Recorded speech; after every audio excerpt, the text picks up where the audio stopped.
आपलं नाव सांगा, आपला विषय सांगा.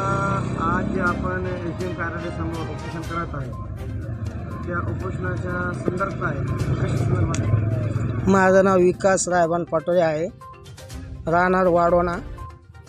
2 वर्ष झाले कोर्टाने निकाल देऊनसुद्धा हे महाराष्ट्र शासन त्याचे वर्गीकरण करत नाही.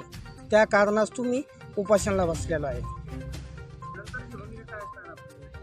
जर असंच हे वर्गीकरण राहिलं नाहीच करत राहिले तर आम्ही सतत हेच उपोषण मोर्चे काढतच राहणार आहे.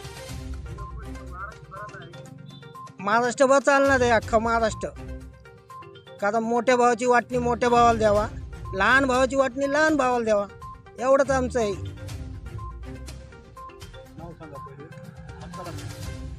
मी दगडूबा पांडुरंग घोडे, आझाद क्रांती सेना जिल्हा अध्यक्ष.